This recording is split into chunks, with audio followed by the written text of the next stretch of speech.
kreativitas yang luar biasa dari petani milenial Ngawi. Ini harus disupport dari kemudahan-kemudahan mereka untuk bisa mengakses berbagai regulasi yang memang menjadi persyaratan ketika akan mengekspor produknya.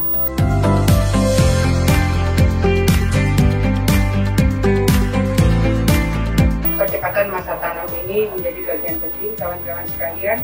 Ini untuk bisa memastikan bahwa ketahanan pangan kita bisa terwujud, dan berikutnya tentu adalah kedaulatan pangan kita juga bisa terwujud.